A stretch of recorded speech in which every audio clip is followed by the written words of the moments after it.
Consider what's in the news today. 15 British sailors taken hostage by Iran. Congress debating an additional $125 billion in war spending. How exactly do you play the news? Tim Sykes, founder of the Cilantro Fund Partners. Sean Gambino heads up the equity division of BGC Partners. And Robert Stimson is the senior enterprise and software analyst over at W.R. Hambrecht and Company. Tim, these headlines move, and you don't know what's coming. No. How do you get in front of that?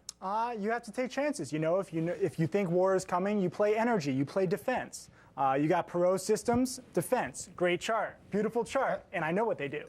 And you have LINE, another energy play, great chart.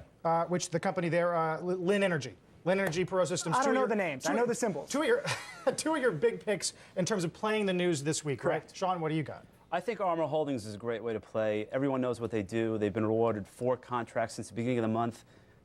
Professionals think it trades north of $80, which is a 20% increase. Okay. And LLL, L3, great management, a darling of Wall Street. Again, the professionals think it trades higher. Okay. Robert, how about you? I've heard this name, Blackbaud? Blackbaud, actually, BLKB. It's a non-profit accounting company. It's totally focused on U.S. only for the bulk of their business. A great free cash flow story. A lot of people don't know about it, but again, I would not want to have a lot of international exposure in a tough war environment. Number 2, I'd look at also Harris Corp would be an interesting way to go. HRS, telecommunication company, also doing a lot in the military side, but they're also doing a lot in the domestic area, kind of building out their broadcasting HD initiative. They've got an announcement from CBS coming up. I think there'll be some interesting news there in that environment. Robert, what's your strategy in terms of what they call headline risk, the news that crosses the wires? Well, normally I see headline risk, especially in technology, software, people get a little jumpy, so you tend to want to get a little bit more defensive so you don't get hit pretty hard. So you want to get like really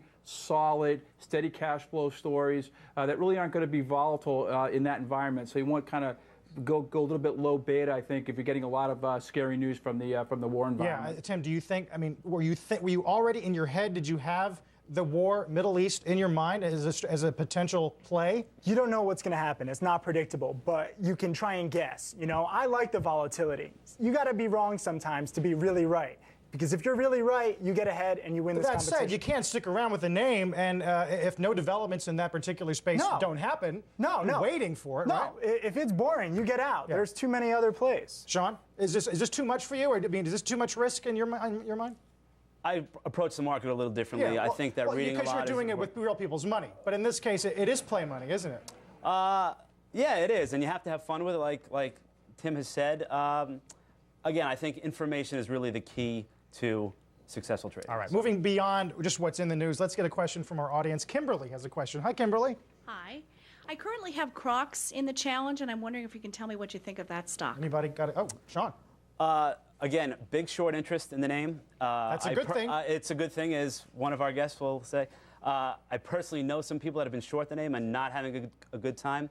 The products are great. They're priced great. And I think it becomes a lifestyle brand. Do you think... and it goes higher, and it's a great chart. Okay. Robert, I sort of see you nodding your head. It's not your space exactly, but do you know the company?